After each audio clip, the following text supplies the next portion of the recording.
Hey, everybody, welcome back to Matt and Cheryl's Gen Excellent playlist. I'm Matt. I'm Sheryl. And it's 1980. We've reached the decade of the 1980s. Hey, it's been a minute. We've been away for a while. You know, life and work and all that stuff gets in the way sometimes, but glad to be back. And very exciting moving on to our next decade as we say farewell to the 70s, our last episode about Elton John's dominant decade of the 1970s.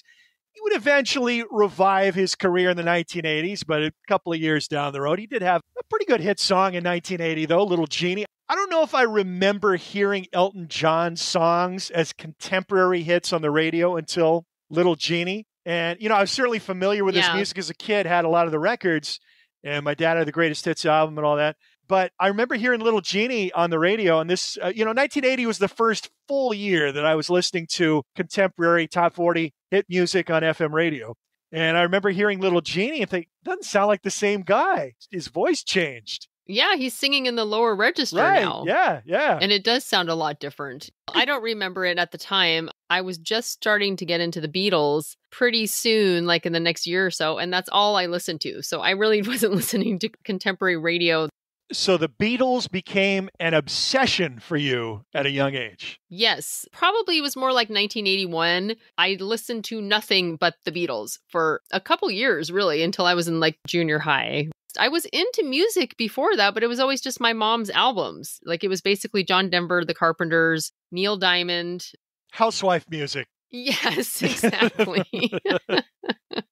Not to denigrate any of those artists because they've all done great work, but... Right, but and I really still like a lot of their stuff too, but I definitely was not venturing out beyond anything that was just already in our house. And anything I was hearing on the radio, there were certainly songs that I remember and, really liked.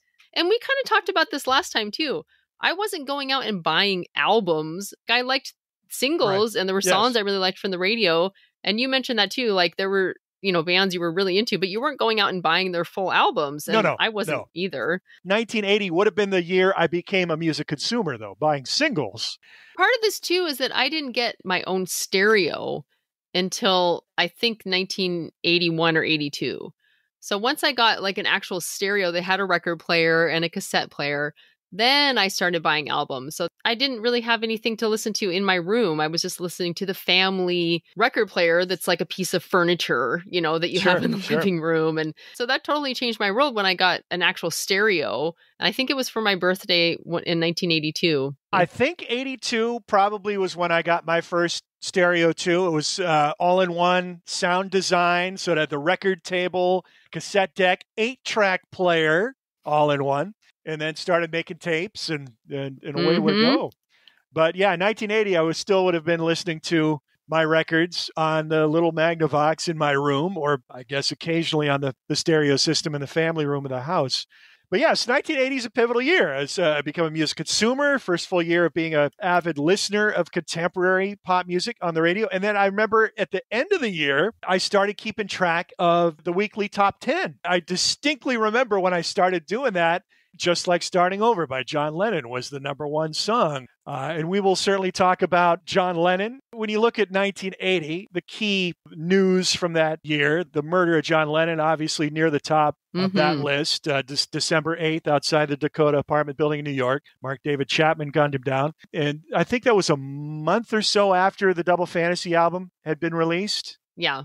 And then Just Like Starting Over was already a hit single. And this was John Lennon emerging from hibernation. I mean, he had been completely invisible for about 5 years. He was a house dad. Yeah, raising the kid. Raising his son, Sean. The last time that he had really been in the spotlight at all was with Elton John. That live performance at Madison Square Garden after Whatever Gets You Through the Night hit number one. So question for you, the Beatle fanatic. Did your obsession with the Beatles begin after his murder? Were you already heading down that road? It was not until 1981 that I was really first introduced to the Beatles. I do remember, when John Lennon was shot. I mean, it was huge news. Yeah. Can you remember hearing the news the first time or where you were or anything like that? Not really. Yeah. Can you? Yeah. No, I remember hearing it on the car radio. And, I was already for a few years a big Paul McCartney and Wings fan. I knew way less about John Lennon. I didn't know his solo music at all. Obviously, I knew he was a Beatle, and it was a big deal that he was killed. But, I was a McCartney guy through and through. I didn't really know his music at all. Probably knew the song Imagine or would have recognized that song. But most of his solo music would have been pretty foreign to me. Oh, yeah. I didn't become familiar with John's solo music until much later.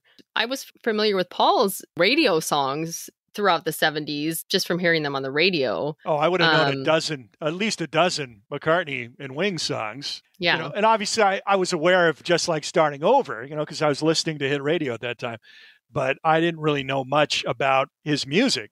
I would definitely say that I'm a bigger fan of Paul's solo work than any of the other ex-Beatles. I think that John has some really great songs, but I think that it's harder to find a really good full album for him. Plastic Ono Band is the only one that is a 5-star album. Like, that is essential. But other than that, his albums, they have some really good songs on them, but they don't necessarily work all the way through as an album. I mean, obviously, Paul has a lot of that too, and we're going to be talking about that today. But he's also has a much bigger catalog because he was recording music all through the 70s when John wasn't. So Paul McCartney had released his second true solo album in 1980, and that's going to be your selection for this episode, the hit single from that album Coming Up, which was a number one hit. You will also be talking about John Lennon down the line for 1980 as well, but not in this episode. My track, there's some similarities here in these two songs. So Coming Up, the studio version on the A side actually got flipped in the United States, and the B side became the hit, which was a live recording of Coming Up in Glasgow, which doesn't make it a true solo McCartney, but it's the contemporary Wings lineup that plays on that. Far superior version of the song, honestly, I think. I don't think there's any comparison. My song, which is one of the biggest global hits of that year, number one in 28 countries, sold over 35 million records worldwide. And this is a year after Disco Demolition at Comiskey Park. Disco isn't totally dead yet, but it's changed. It's morphing into something else. And this song's representative of that. It's Funkytown by Lips Inc. So similarities between these two. The McCartney 2 album is almost all Paul playing all the instruments, doing all the vocals. Lip Sync is basically one guy doing all the music of the production with incredible guest vocal. It's not guest vocals. She was actually part of the group Lip Sync. Her name's Cynthia Johnson, a name that should probably be better known because she just knocked it out of the park with the vocals on this song. Funkytown is a song I didn't like at all when it was a hit. I didn't like it. I'm not a fan at all. So it's only a song that I really came to appreciate and enjoy later on in life.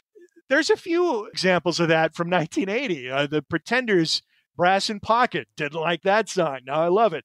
Pink Floyd, Another Brick in the Wall. Hated that when I was a kid. Now it's great. You didn't like pop music either. Pop music. Right. Yeah. Didn't like that one either. Now I can appreciate that. Most of the songs I loved when I was a kid, I still love today. There's very few where I go back and was like, man, what was I thinking? My tastes really were pretty well established at that time, and they've only broadened since. They haven't narrowed. So taking in a lot of songs that maybe I didn't appreciate or didn't get at the time and now do. But I don't have a lot of songs where or like embarrassing periods in my life where I look back and think, oh, Jesus. There were maybe a few fashion choices at the turn of the 90s that I regret, but everybody's had those. There's no way you could not have those if we grew up in the 80s or the 90s. It's so funny. Our generation really venerates the 80s, and I've always loved the 70s. And as a kid in the 80s, as a high schooler in the 80s, the perception was, oh God, the 70s, just decade of bad taste, horrible fashions. I think the fashions of the 80s are so much worse in retrospect, in my opinion.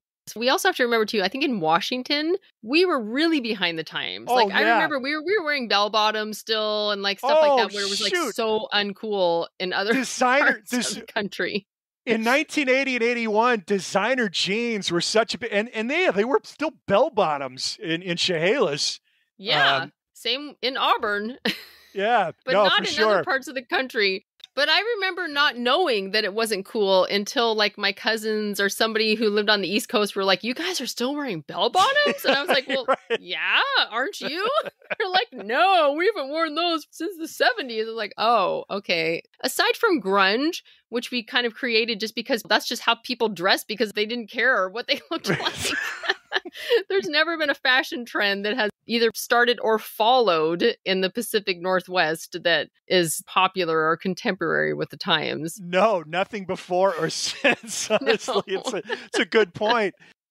So John Lennon's murder is big news. Obviously, the Iran hostage crisis was dominating the news and certainly affected the presidential election that fall. You know, we were in the wake of 3 Mile Island. Of sports news, the Winter Olympics, the U.S. hockey team beating Russia.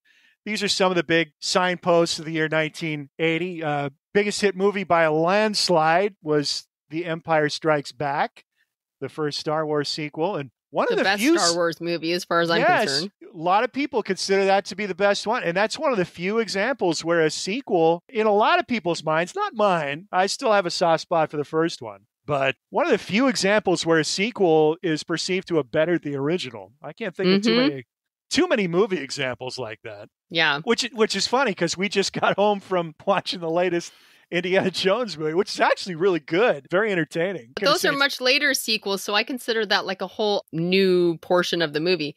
The original 3 that came out closer to each other and in the 80s. Right. The sequel, the second one, so dumb. It's like the dumbest movie. Yeah. I'm trying to remember now. The lead actress in that movie was Kate Capshaw, and she was horrible. Wasn't she like sleeping with Steven Spielberg or something? There was some sort of... aren't they married? I thought that's his wife. Maybe. Yeah. I don't know. I don't know who he's married. Yeah, I think they still are. And I just remember there being this one scene where they're in the cave and they're wearing like these like voodoo kind of masks and they're doing this ritual with fire. It was so cheap. I mean, it looked like it could have been the Brady Bunch Hawaii episode. You know, like it could have been like part of that. That's how cheesy it was. There were some good set pieces in that movie and some impressive special effects. But yeah, it was definitely a disappointment after Raiders of the Lost Ark, which was one of the all-time great movies. Oh, yeah. That's interesting that we bring that up, too, because Beatle Paul, Linda, is a constant companion, and she is involved in everything he does. But was she involved? Whether we like it or not. Right. Did she do anything on McCartney too? Did she have any input there or any vocal or instrumental input on that album? Or was it just all Paul? It's all Paul. Although I kind of wonder in Coming Up where it has that backup vocal, what sounds like a really high pitch coming up, if that's her. I don't know. Should we talk about that now? Yeah, we could talk about that. Okay. So, you know, in 1979, Paul had just come off Back to the Egg, which was a critical and commercial failure. It's been reevaluated since, and I think it's held in much higher regard. But I remember at the time it was not well received. I don't know, honestly, if it is held in much higher regard now, because I still don't think it's a very good album. I think that it has 2 really good singles, which is very much how a lot of Paul's solo career has gone. Yeah. He's got 2 really good singles on an album and filler that doesn't live up to the standards of those singles. And Back to the Egg falls in that category. Everything was very mediocre. And, you know, I think he was just burned out, too. I think he was ready to be done with Wings. They did a tour in 79, and that's where the live Coming Up was actually recorded in 79 on that tour. So he had already written that song, and I think he maybe had some other stuff written at the time. So they finish out this tour, and he's kind of like, you know, I'm ready for a change. I'm done with Wings. But then they decide that they're going to do a tour of Japan. And he actually had not been to Japan since the Beatle days because he was not able to get a visa to travel there because he had actually been busted 3 times for drugs. One was in 1972, he was smuggling hashish into Sweden, had like a $2,000 fine or something. And then in 73, he was arrested for pot possession in Scotland and found that he was growing cannabis on his property.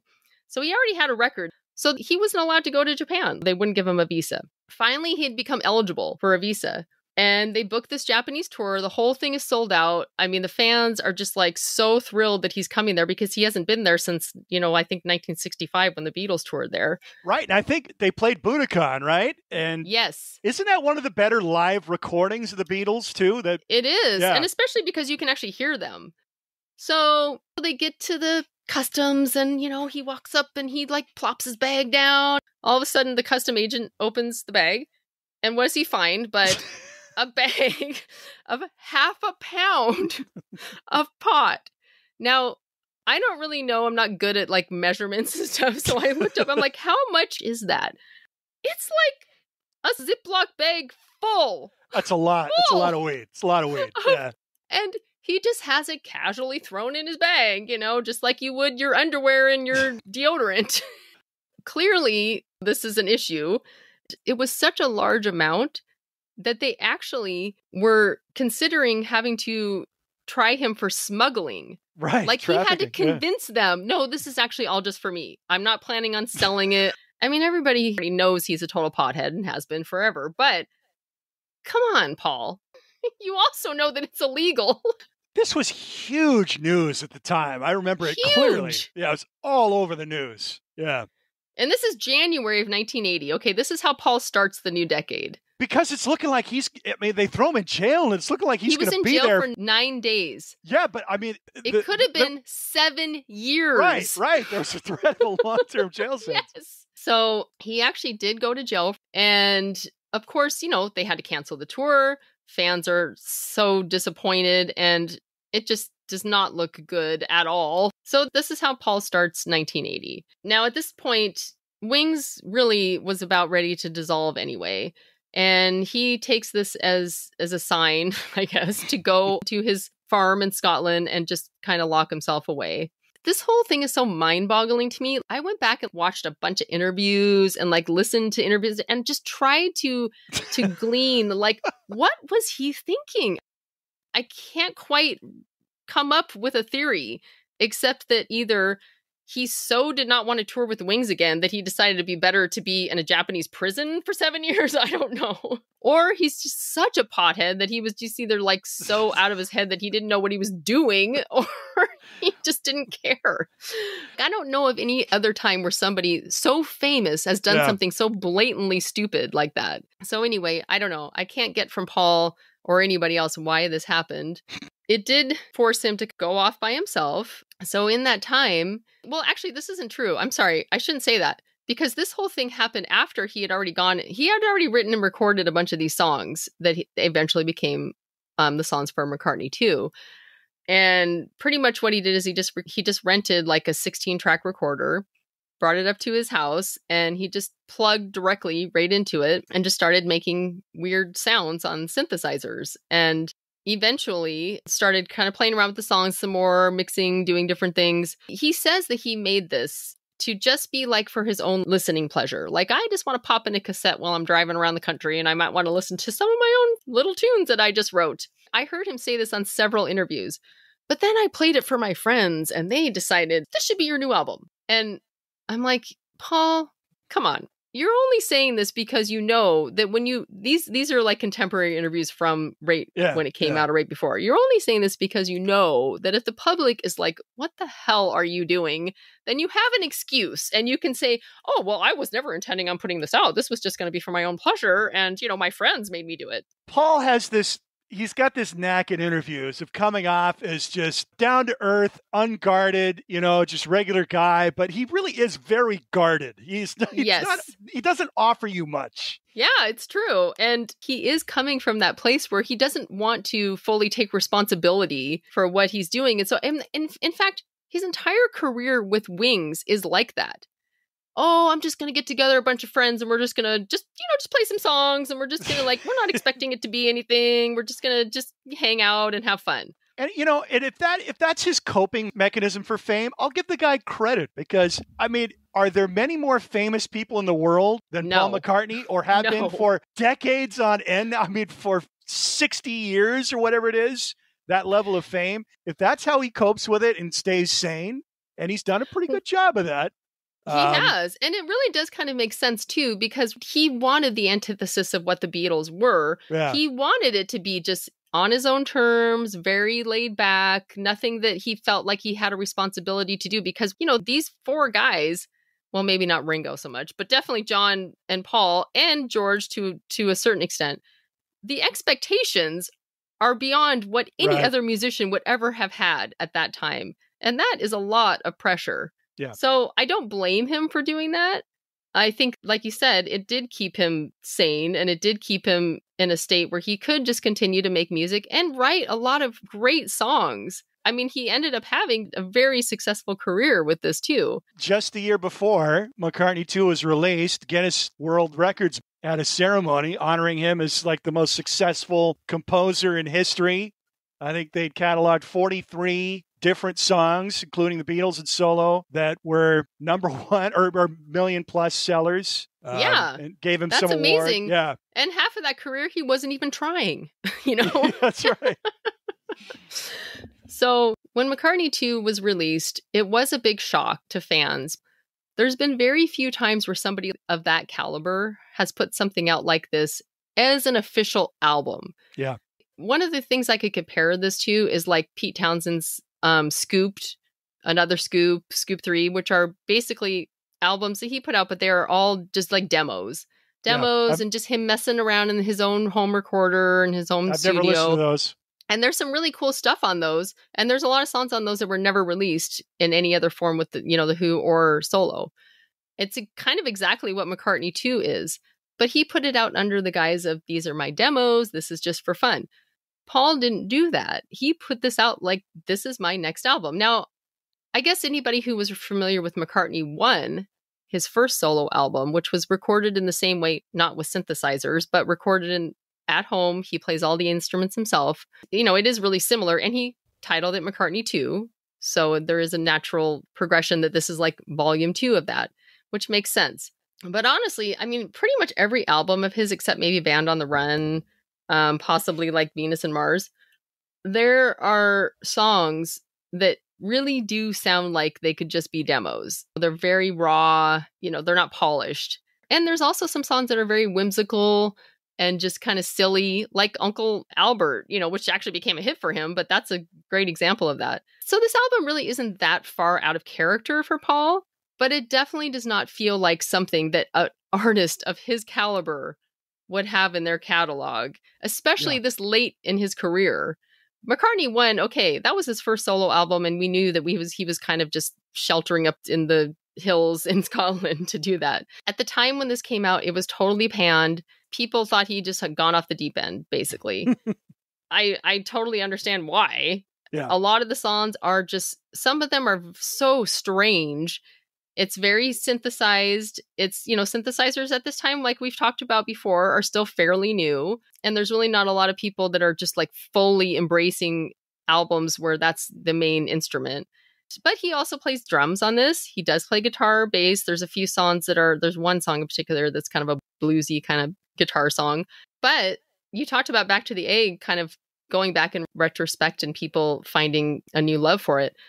This album, I think of all of his albums, has had that happen more than any others, where people have gone back and thought, this is actually pretty cool. There's a lot of people that have sampled stuff from this album. And people see it as an early use of synthesizers and home recording DIY. Yep. There was the whole lo-fi movement and alternative American music. Yeah.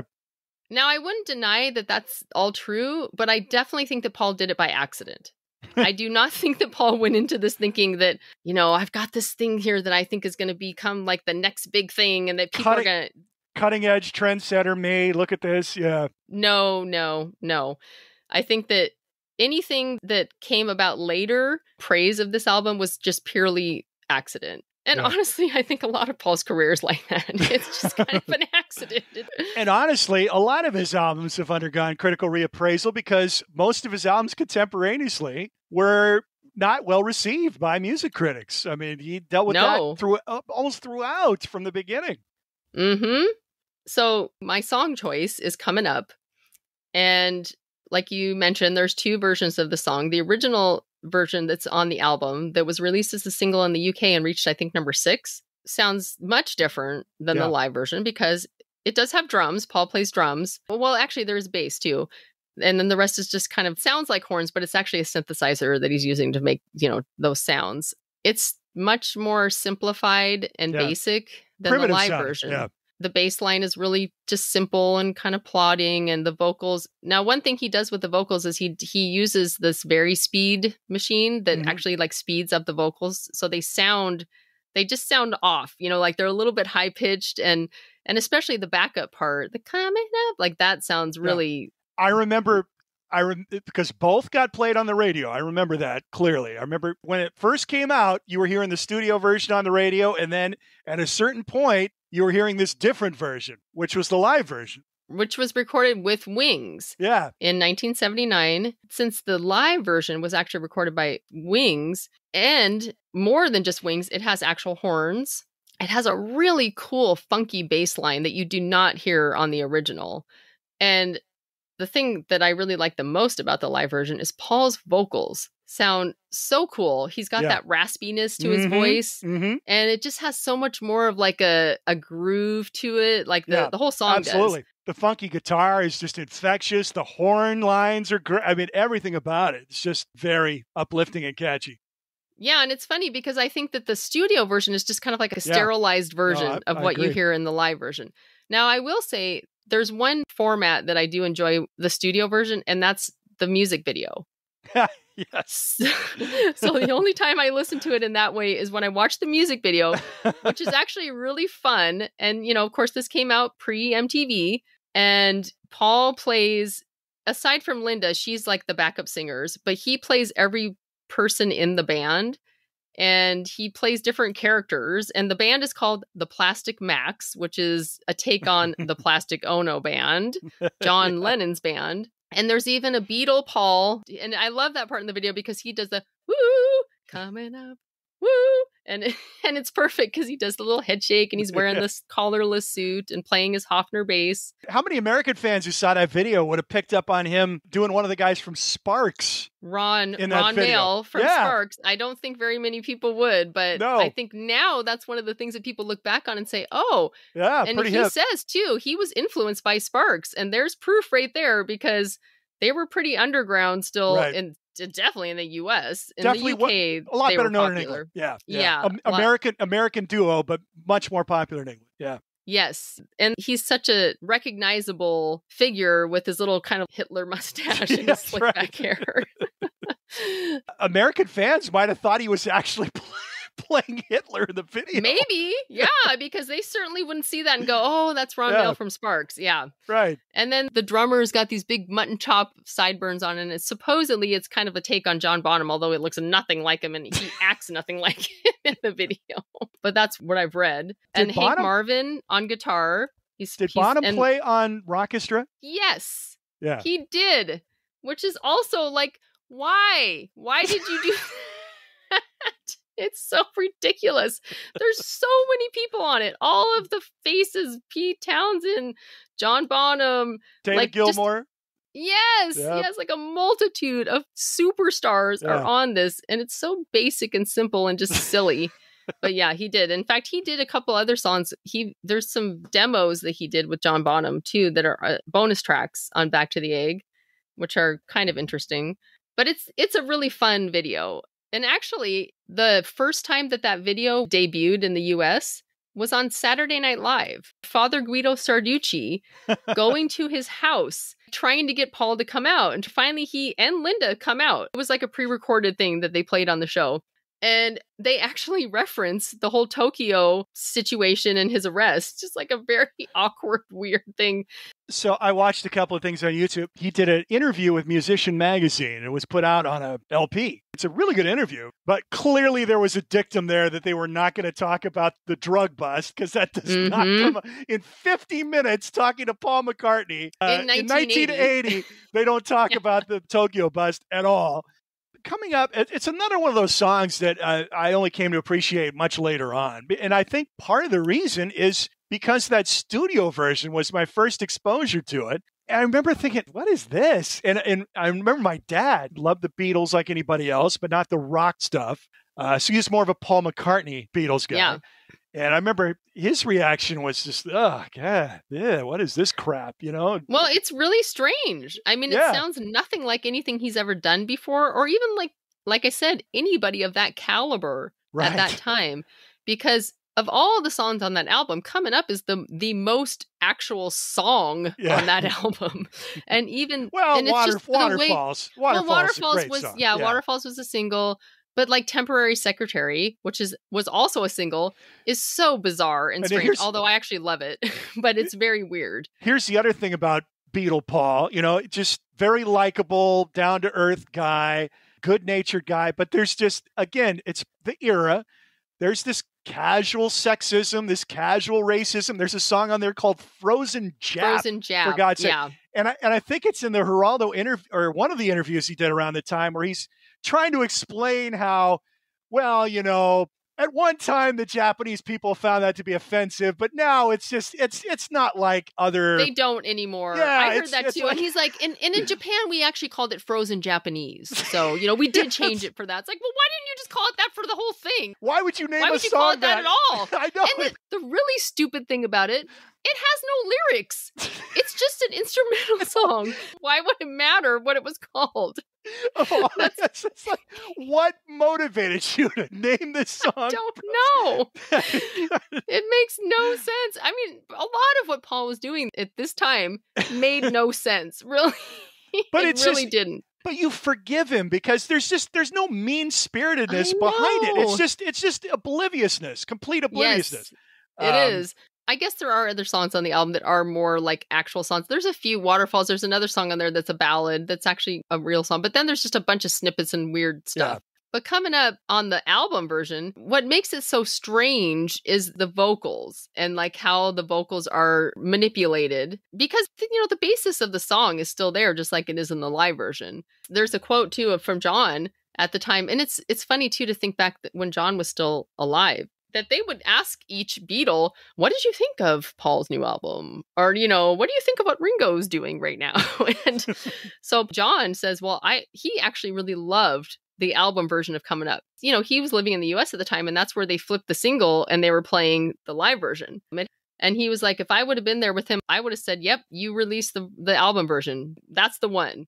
And wrong, John. I'm pretty sure this is how it went down. I think when they first started playing that song on the radio, it was the studio version. And then somewhere along the line, it changed. Well, the studio version was a hit in the UK. Yeah. And it was in the US that they flipped it. And actually, Columbia wanted to release the live version on the album. But Paul wouldn't let them because the album is a solo album and the live version is Wings. Yeah. So what they did is in the US, they added a 7-inch promo copy of the song as a bonus with the album. Have you ever listened to the albums that Paul put out under the name The Fireman? Yes. The Strawberries, Ocean Ships, Forest. I had that on CD. Yeah. Okay. So he had 2 albums that he did in the 90s. Haven't heard the collaboration with Youth, who was the bassist for the band Killing Joke, and he was also a producer. The ones that he made in the 90s are very much like ambient, instrumental, kind of, or even like house music. Then he had one that came out in 2008 called The Electric Arguments. That is the lost Paul McCartney gem. Really? It is so good. And it's a pop album. It has a few tracks that are instrumental, but most of it is just like great pop songs. Anyway, he continued to kind of have that interest in this type of thing. And that started with McCartney too. So personally, I think the live version is one of his best songs. It's so catchy. Yeah. It's so simple. And Paul himself will even say, I am not about lyrics. I write the music first, the lyrics come last. It's pretty obvious, if you're a Paul McCartney fan, that is true. But it really doesn't matter because this song, it's very simple, but it just has such a groovy bass line. It's super catchy. It's so sing-alongable. It has a great chorus. It's one of those songs that is like the chorus makes the song. And that little part, coming up like a flower, like that is freaking brilliant. Yeah. Okay. Yeah. I don't care how simple it is. It's brilliant. So on that note of simplicity, that certainly applies to my song choice. And again, another song that I disliked at the time. It was a hit, and it was a huge hit. It was number 1 for a full month in the spring of 1980. And like I said, number 1 in 28 different countries, 35 million singles sold. Certainly a one-hit wonder. The group is called Lips Inc. It's Lipps and then INC period. Lip sync? Little pun on lip sync. It's basically 2 people. So the mastermind behind the music is a guy named Steven Greenberg. He's from the Twin Cities, and I'm not talking about Chehalis and Centralia, Washington. We're talking about Minneapolis, St. Paul, Minnesota. Obviously, for people of our generation, when you hear Minnesota music, you think of a bunch of different artists. I mean, you probably go to Prince first. Maybe you think about the punk rock that was coming out of the Twin Cities, Husker Du, Soul Asylum, Replacements. Maybe you think of The Time, Jimmy Jam and Terry Lewis. I mean, it's just a musical hotbed. But in 1980, there weren't no music coming out of the Twin Cities. So Steven Greenberg, Jewish guy, he's about 30. He's closing in on 30 when this song becomes a big hit. He'd been kicking around in music for a long time, son of a wealthy businessman.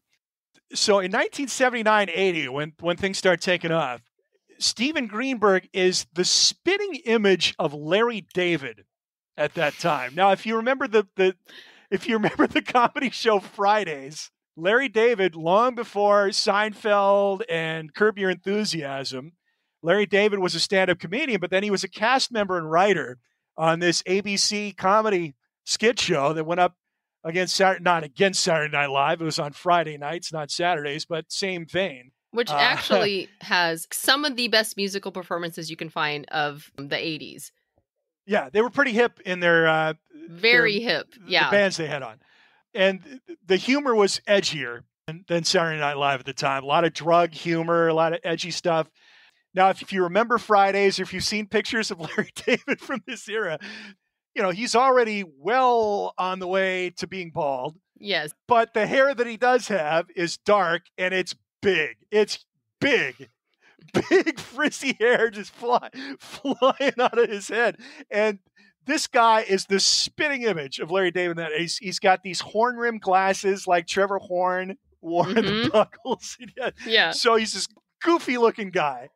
But the other key component of lip sync is the female vocalist. Her name is Cynthia Johnson, and he recruited her specifically to sing on this track, Funkytown. Incredible vocal performance on this. She was a gigging musician, but she had a full-time job. She was a secretary, not a temporary secretary, Paul McCartney, but she was a secretary for like a suburban police department. But prior to that, she'd been Miss Black Minnesota in 1976. So a striking woman, very talented singer. And the band she was singing with at the time was called Flight Time, Flyte, Time. They eventually became The Time. So this was, that group, the one that was affiliated with Prince. That included Jimmy Jam, Terry Lewis, Jesse Johnson, that group. She was singing with, yes, great band.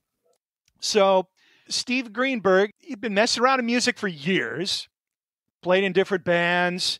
He'd actually shopped around a demo years before with no success. He'd gone out to California and New York, realized he wasn't ready for it.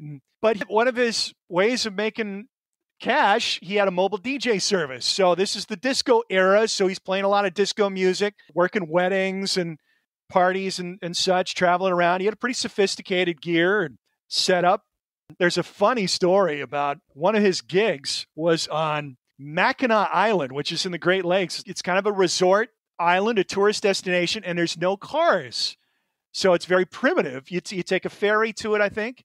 And then to get around, a lot of people get around in like horse and carriage. And there's like cobblestone street, at least at this time, it was like that. So he had some gig on Mackinac Island. So he's got all his DJ, and he's got a very sophisticated setup, all sorts of cutting edge electronic equipment. He takes a ferry out of Mackinac, and he's got to get to his gig in a friggin' horse and buggy going on these cobblestone streets. So all the gear is just getting rattled around, and it's all practically destroyed by the time he gets. So he's thinking, God, I gotta think of something else here. This just ain't making it. I gotta get to the big city. Right. So, he's playing a lot of disco music, and he's thinking to himself, I'm a musician. I can play different instruments. I can write one of these songs. God, these songs, a lot of these songs are so simple. I could do that better than a lot of these people. So he's bound and determined to make himself a disco record. He eventually gets the attention of Casablanca Records in Los Angeles. Now, if you know Casablanca, that's the home of Village People, Donna Summer. Of course, they first started making it with Kiss. The label almost went out of business until the Kiss live album, Alive, came out in 75, 76, whenever it was. And really rescued the label, but they were mainly known for dance music, disco and funk. Parliament, George Clinton was on that label as well. Neil Bogart was the head of the label. Notorious partier, notorious cokehead. Actually, his Bogart wasn't his real last name, which is funny because the label's Casablanca. So Humphrey Bogart was his favorite actor. He's a Jewish guy. His name was Neil Bogatz or Bogats, so he changed it to Bogart. Then the label's Casablanca. Anyhow, so he finds an ally there and gets signed to the label, cuts this song called Rock It, not like the Herbie Hancock. It's two different words, Rock It. Doesn't hit. Releases that in 79. But they like him enough to tell him, make a record. Go back home, make a record, bring us the record. So basically, he's got carte blanche. He's going to do this all himself. He's got nobody looking over his shoulder. He records it all in Minneapolis. So the next single is Funkytown, and he's got this germ of an idea. He kind of worked out this guitar riff, and then the lyric is kind of his feelings about the music scene in the Twin Cities and how it just wasn't happening and how he wanted to be somewhere else where the music was popping, like New York or L.A. Got to take myself to a town that's right for me. So he puts all these parts together. He does most of them himself, plays most, he's a multi-instrumentalist, guitar, bass, drums, keyboards, you name it. I don't think he plays the bass on Funkytown. You got a session player to play the bass, but all the keyboard parts certainly, and the drums. He's a drummer first, learn the other instruments later. But he wanted a strong female voice on this. He auditioned tons of different gals. None of them were really satisfying what he was looking for. And one of them said, hey, you need to look up this Cynthia Johnson. She's really good. And he says, it was kind of a weird deal. You just call this woman out of the blue that you've never met, say, hey, I'm making this record. I think you might be good to sing on it. But it worked. And I've never had any hits or anything before this. Nobody. He's nobody. This guy's nobody. So he gets her in, and wow, it's just a jaw-dropping vocal on this song. Mm-hmm. She's great. She's great. And the record doesn't make it without her contribution. This is kind of a little bit ahead of its time. You fast forward a decade, and you get stuff like Black Box, all these dance acts that cut music videos where they're these glamorous, gorgeous women on the videos, but they're not really the singers. Yeah. Like Martha Wash of the Weather Girls, notorious for singing on all these hit songs, but not being the one portrayed on the video. Music Factory. Right. Everybody dance now. Yes. Yes. And it's really not her in the video. Yeah. So in that respect, he's kind of ahead of his time. Mm-hmm. Although she's beautiful. So obviously she would, if music videos were a thing then, and they weren't, at least not in America yet, she certainly would have been featured. But on the other hand, it's kind of behind the times. Like Studio 54 closed in February of 1980. Right. Yes, he's still the flame of disco is still burning in Steve Greenberg's heart. Yeah. And this song is nominally disco, but it's also pointing forward because, a lot of the disco music that we've featured on our playlist so far, and I've talked about this multiple times, one of the things I loved about the great disco music of the mid and late 70s was the big band aspect, about how you had all these musicians involved, multiple guitarists, drummers, string players, horn sections. Yeah, it's all people playing musical instruments. Well, this is pointing to what dance music would become, which is more computerized, more mechanized. So he's very much involved with the technology and synthesizers. But it was even his own quote about this. It's like, it's so rudimentary, the parts on this. There's a lot of layered parts to it, but they're all very basic, very rudimentary. It's in the key of C, the most basic key of them all. And he says, any halfway competent 15-year-old musician would have no trouble playing these parts. I mean, it's that simple. Yes. But as we know, and everybody should know, complexity is not a recipe for great music necessarily. I mean, some of the greatest music ever made is very simple and basic. And this fits the bill. And this is one of the catchiest and stickiest songs ever. And it starts with that one finger synth line. Yes. Beep, beep, beep, beep, beep, beep, beep, beep, beep, beep, beep, beep, beep, beep, beep, beep. I mean, it's just so easy. Everybody knows that. If you play that, everybody knows that's Funkytown. Oh, absolutely. Yeah. But there's a lot of cool stuff happening in the song. He's using this, fairly cutting edge technology, processing the vocals. His vocals are all processed. Hers are natural. The vocoder in the verses, which is basically like a precursor to a kind of auto-tune, Yes, exactly. But there's so many hooks. Before you get to the chorus, the descending line, talk about it, talk about it, talk about it, talk about it. Then it repeats, talk about moving. And then the pause, the little electronic drums that kick, setting you up. And then that guitar comes in. Yes. Bam, ba-da, bam, ba-da. Won't you take me to Funkytown? The vocals just soar into the stratosphere. I mean, it is a brilliant dance track. Yes. And this really, I mean, it's not like a lot of the disco that have gone before, but it's dance music. It's made for the dance. It's made for that crowd.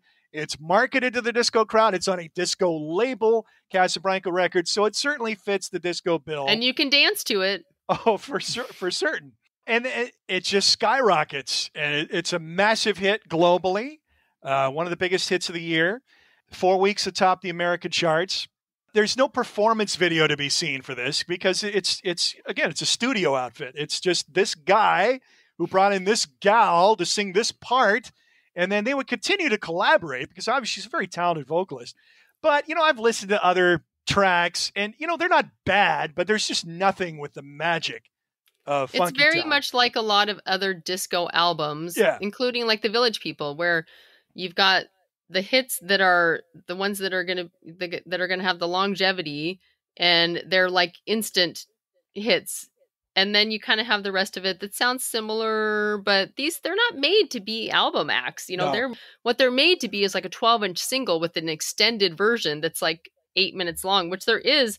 The version that was on the album is like almost 8 minutes long. The single version was cut down to 4, but really, I mean, that's what it's made for. It's made for that 12-inch single that just kind of goes on for, as long as people can stand being out on the dance floor. Yeah. And, Steven Greenberg was a smart cookie. He spun this music at all these parties. He saw what people dug. He saw what got them moving on the dance floor. Said, Jesus, I can do this. And he did it. And he did it.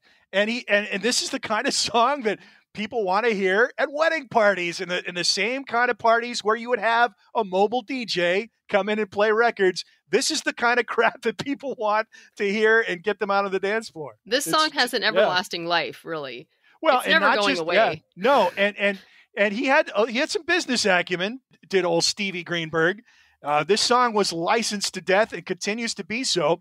And another arena in which he was on the cutting edge was in the field of litigation. He got himself a lawyer who was familiar with copyright law. There were changes in copyright law made in the late 70s that put a time limit on the amount of time that a record company could own copyright to a song master and reap the profits. So anything after 1978, according to this law, or change of the law in the late 70s, 35 years. And at the end of 35 years, the rights revert back to the artist. And he was the first to actually sue a record company trying to win termination rights for a copyrighted master.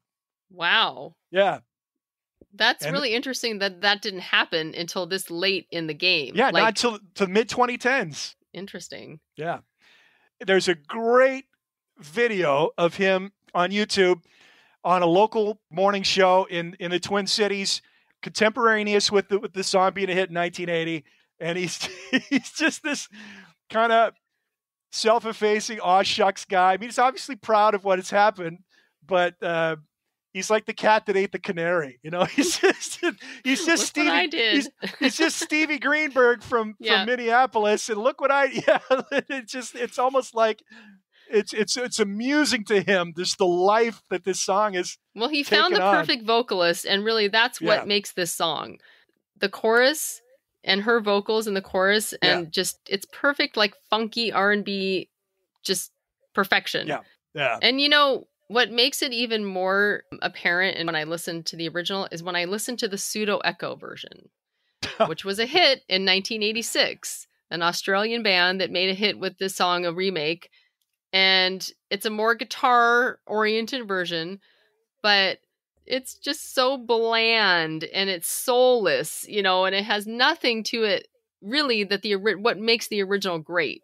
The song sounds basically like the original as far as just like the basics of the song, but it's so sterile. And that song, actually, that version of it, to me kind of represents everything that was wrong with music in the 80s. And it makes me appreciate the original even more. There's so many different parts to this song and so many different kind of facets to it. And all of them sort of equal what made disco great. Just like what the pseudo echo kind of equals what made 80s music bad. And this, this really is the end of the line for the disco era as we know it. So Donna Summer would have another big hit in 1980, and that's probably going to be on my list.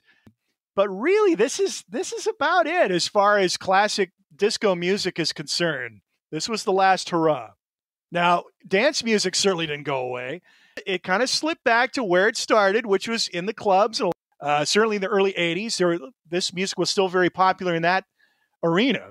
And then it would kind of resurface as a different animal, but it never really went away. It was still alive, and it's still alive. Yeah, it just kind of morphed, really. Yeah. But yeah, I think you're right. This is one where you definitely would still consider this disco. It has the sound. It's on the Casablanca label.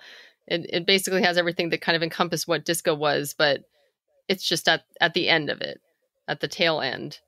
Yeah. And it's a great way to go out with disco, I think. Sure. It's pointing the way forward. It's harkening back a bit where it seems like, wow, really disco? We're going to do another disco song in 1980. Well, it's showing you what this music is going to become: more electronic, more mechanized, for good or for bad, and mainly for bad, in my opinion, although there's still a lot of great electronic music to come. But what made disco special for me isn't the machines, it's the people playing the instruments. And I can't really say when I turned a corner on this song, because I hated it when I was a kid. I didn't like it at all. And this was a disco fan. I was a disco kid. I loved Casey and the Sunshine Band.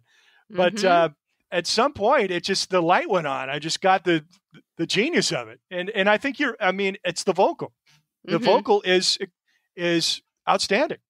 When I went and listened to this song recently, for this episode, I had a new appreciation even for it. I've always kind of liked it. I've always thought, it's kind of fun, and I like to sing along with it. It's got a great sing-alongable chorus, and I never disliked it, but I was able to really kind of listen closely and hear it has more merit to it than I originally thought. I can kind of understand why you just kind of wrote it off initially. If I had to pin it down for my 10, 11-year-old self, and again, you look at the songs that I mentioned, like Coming Up, the studio version, which is very spare. Pop music, which is it's the minimalism. I guess I was more into bigger production values. Yeah. And this is pretty minimalistic, although it does have more to it than I think a lot of the other ones that you mentioned. But you kind of have to listen more closely to hear those things. Yeah. It's easy to kind of just take it as the chorus or take it as the very basic, lyrics and nothing to it there. But there's more going on, I think. I will say this before we sign off about Steven Greenberg. What motivated him to write the lyric was, he's like, I'm a soul music fan, and there's just nothing happening in this town. It's just vanilla. It's all vanilla. I'm like, dude, do you not get out much? Flight Time, Prince had already had a couple of albums. Prince was already around at this time. Yeah. Didn't Dirty Mind come out in 1980 or around then? Yeah. Come on, man. Where are you hiding? There's plenty of soulful stuff happening in the Twin Cities. He probably was hiding his little suburban neighborhood. That's right. All right, so we've got our first two songs of 1980. We didn't even think about this before we picked them. Funkytown spent 4 weeks on the charts in May to June of 1980, and the song that knocked it off the top spot was none other than Paul McCartney's Coming Up. So, oh, wow, okay.